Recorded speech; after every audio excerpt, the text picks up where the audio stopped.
આત્મીયજનો, આમ તો મારે કંઈ ખાસ બોલવાની જરૂર નહોતી, પણ સોસાજીએ જરાક ઉલ્લેખ કર્યો કે કિશોરભાઈ ભદ્ર સમાજમાંથી આવે છે, એટલે ભદ્ર સમાજ પણ આપણી સાથે છે.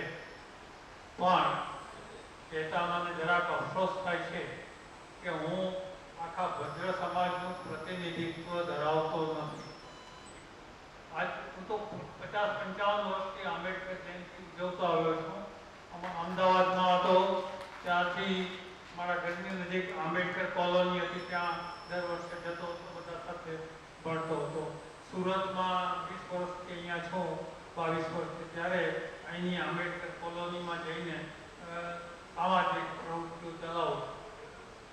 મારા 84 વર્ષ છે, હું ગુલામીમાં જન્મ્યો હતો, પણ બાબા સાહેબ આંબેડકર માટે મને અત્યંત આદર છે. બે બાબત.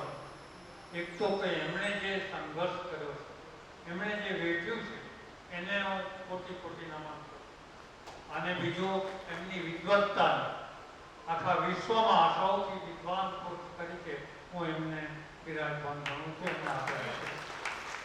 એમણે કરેલું આ બંધારણ સર્વાંગી બંધારણ છે, અને એમાંના 7 મુદ્દાઓ જે આજે ચર્ચા એ ખૂબ સરસ છે. એ બધા અથવા તો એનાથી પણ વિશેષ બંધારણ છે, અને એ આપણા બાળકોમાં, આપણા યુવાનોમાં પહોંચવું જોઈએ એવા પ્રયત્નો થવા જોઈએ. આજે આ આયોજકોએ જે કંઈ વિષયો નક્કી કરીને જે ચર્ચા કરી છે, એથી મને ખરેખર સંતોષ થયો છે.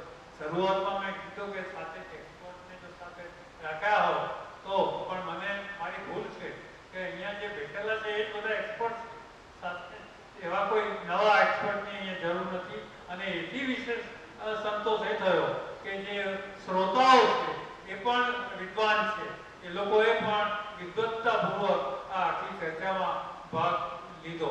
એટલે આ મારું જે સૂચન હતું તેને હું પાછું ખેંચી લઉં છું કે આમાં વિદ્વાનો રાખવા જોઈએ, એટલા માટે કે અમે તો માસ્તર રહ્યા, એટલે એની સફળતાનો પહેલા વિચાર કરીએ.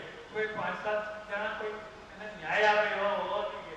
પણ એ વખતે હું ભૂલી ગયો કે સોસાજી, આ જે પટેલ સાહેબ, બીજા બધા પણ વિદ્વાનો અહીંયા છે અને જાણીતા છે, તદજ્ઞ. Sorry, thank you very much. અને બીજી જે વાત છે કે બંધારણમાં તમામ પાસાઓનો સમાવેશ થાય છે: રાજકીય, આર્થિક, સામાજિક, સાંસ્કૃતિક, શૈક્ષણિક, મહિલાઓને. મેં ગયા વર્ષે એક આર્ટિકલ લખ્યો હતો.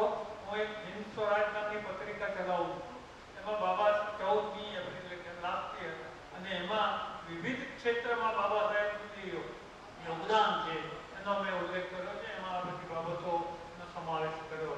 હવે આજે પણ આ વિષયોને સારો ન્યાય મળ્યો છે એવો મને સંતોષ છે, અને આયોજકોનો ખૂબ ખૂબ આભાર. Thank you very much. એક મિત્રો બીજી વાત કહું, કિશોરભાઈ નો મેં ઉલ્લેખ કર્યો ને એની પાછળ બી કહું તમને મિત્રો, એ આપણા ડોક્ટર, અમે પહેલા ડોક્ટર B.R. આંબેડકર સામાજિક દાયિત્વ સમિતિ નામનું ચલાવતા હતા, પણ એને દર મીટિંગ, નાની હોય કે મોટી, એ દર મીટિંગમાં મિત્રો હાજર રહે છે. એને ખબર છે કે અમે બાબા સાહેબ બીજા કોઈની ચર્ચા કરતા નથી, છતાં એના માટે આપણે સૌ કિશોરભાઈનો હૃદયથી અભિવાદન કરીએ. અને હવે હું મિત્રો, આજે ભદ્ર સમાજની વાત છે ને, એ આપણે એની ચર્ચા બીજી વખત રાખવી જોઈએ કે બંધારણનો અમલમાં જે અવરોધો છે એમાં બ્રાહ્મણવાદ આવે છે. આજે તો બહુ બધાને બોલવા નથી દીધા સોસાજીએ, પણ આ બંધારણનું જ્યાં જ્યાં અપમાન થતું હોય ત્યાં બાબા સાહેબ આંબેડકરનું અપમાન છે એવું આપણે સમજવું જોઈએ. અને બંધારણના અમલ માટે, બંધારણ જીવતું રહે, એનો અમલ સતત થતો રહે, એ માટે પણ આપણે સક્રિય બનવું પડે.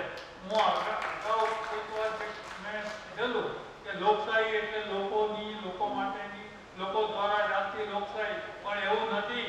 આટલા વર્ષો સુધી સવર્ણો દ્વારા સવર્ણો માટે ચાલતી આ આખી શાસન વ્યવસ્થા છે, એમાં પણ આપણે જરાક ચિંતા કરવાનો છે. Thank you very much. એક શબ્દમાં બધું કહી દીધું. એટલે આપ સૌ સમજો છો કે અહીંયા અમે જે ચિંતન કરીએ છીએ, મનન કરીએ છીએ, શું કામ કરીએ છીએ મિત્રો? આપણે સૌ ચિંતન મનન કરતા રહીએ. આપણા આ સ્નેહ સંકુલ આપણા માટે હંમેશા એક આપણા માટે એમ કહીશું કે વરદાન રૂપ આ સંસ્થા છે, એમ હું કહું તો ખોટું નથી. અહીંયા અમારે જ્યારે જરૂર પડી ત્યારે હું માયાવંશી સમાજના તમામ ટ્રસ્ટીઓ અને પ્રમુખશ્રી બધાનો ઋણી રહીશ કે એ લોકોએ અમે જ્યારે એને હાકલ કરી તો મિત્રો એ લોકો હંમેશા તત્પર હોય છે. સમાજના જે કંઈ માન લો કે સામાજિક કરવા માટે, કોઈ ઔદ્યોગિક માન લો કે એના માટેના પણ પ્રસંગો હોય તો પણ અમે કહીએ. હું પીસીસીઆઈ દ્વારા અને ઇકા દ્વારા અહીંયા આપણા યુવાનો માટે યુવાનોનું ઇમ્પ્લિમેન્ટ થાય, ઉદ્યોગમાં આગળ વધે, સમાજનો વિકાસ થાય. મિત્રો આર્થિક સશક્તિકરણ વગર સમાજ ક્યારે પ્રગતિ કરી શકે નહીં, ક્યારે હક પ્રાપ્ત કરી શકે નહીં. એટલે આપણા દ્રષ્ટિકોણ આપણે બધી દૃષ્ટિથી ખુલ્લા રાખીએ. એમાં આપણને સ્નેહ સંકુલ, પ્રતિષ્ઠાન ટ્રસ્ટ અને એના ટ્રસ્ટીઓ હંમેશા મદદરૂપ થયા છે. હું બધા જ લોકોને વિનંતી કરું કે એમને તાળીઓના ગણગાટથી એક તો આ સમાજને વધાવી દે. અને હું મનોહરભાઈને વિનંતી કરું કે તેઓ આભાર વિધિ સાથે આ સમાજના જે અત્યાર સુધીના જે વિષયો મુકાણા એ બાબતમાં આપને, કારણ કે એ પણ વિદ્વાન વ્યક્તિ છે, એમણે પણ એક અધિકારી તરીકે ખૂબ જીવનની અંદર સંઘર્ષ કરી અને પ્રતિષ્ઠા પ્રાપ્ત કરી છે. એટલે હું વિનંતી કરું છું ભાઈ શ્રી મનોહરભાઈ. સમતા સામાજિક દાયિત્વ ફાઉન્ડેશન દ્વારા સ્નેહ સંકુલના હોલમાં આજે ખૂબ જ સરસ વિચાર લઈને બાબા સાહેબની વિચારધારાને જીવંત રાખવા માટે જે કાર્યક્રમ કર્યો એ કાર્યક્રમ ખરેખર નાઠુભાઈ સોસા, આર.કે. પટેલ સાહેબ, નાનુભાઈ વગેરેની ઘણા દિવસોની મહેનત બાદ આ સફળ કાર્યક્રમ થયો. એમનું એક્સપેક્ટેશન એવું હતું કે ભાઈ બાબા સાહેબની જન્મજયંતિ છે, એના 2 દિવસ પર રવિવાર હોવાથી આ કાર્યક્રમનું આયોજન કરીએ જેનાથી સમાજના ઘણા બધા લોકો એમાં પાર્ટિસિપેટ કરે અને ચર્ચામાં ભાગ લે અને આંબેડકર સાહેબના સંદેશને સમાજ અને લોકો સુધી પહોંચાડી શકે. પરંતુ એ દક્ષિણ ગુજરાતની એક તાસીર છે કે અહીં લોકોને જે સંઘર્ષ કરવો પડે છે જેટલા બીજા લોકોને તો એવું થયો નથી. આથી આપણે બંધારણને પણ ગંભીરતાથી નથી લેતા અને આપણા અધિકારોને પણ ગંભીરતાથી લેતા નથી. કિશોરભાઈએ ઘણી બધી સરસ વાત કરી કે બાબા સાહેબે બંધારણ તો આપી ગયા, બંધારણમાં બધી જ વસ્તુનો સમાવેશ છે અને એક ગૌરવશાળી જીવન જીવવાનો દરેકને અધિકાર છે. અને ખાસ કરીને એમણે જે ડિપ્રેસ કોમ્યુનિટી માટે જે કંઈક ભોગવ્યું છે, પોતાને જે કંઈક ભોગવવું પડ્યું છે અને જે કંઈક અભ્યાસ કર્યો છે, વર્લ્ડની ડેમોક્રેસી અને વર્લ્ડના બંધારણ વર્ગના હક અને અધિકારોની જે લડત એમણે જોઈ છે એ બધાનો નિચોડ એમણે નોટ ડિપ્રેસ કોમ્યુનિટી પણ સાથે સ્ત્રી અને લોકો માટે જે કંઈક મહત્વના મુદ્દાઓ અને વાતો કરે એનાથી બેસ્ટ કંઈ કરી શકાય એવું છે જ નહીં. હવે વાત એવી છે કે હવે સમસ્યા જેમણે એમણે કીધું કે એમણે બહુ કડવી પણ સચ્ચી વાત કરી કે આ બ્રાહ્મણો બધે બ્રાહ્મણો માટે અને બ્રાહ્મણો દ્વારા એનું ઇમ્પ્લિમેન્ટેશન થઈ છે.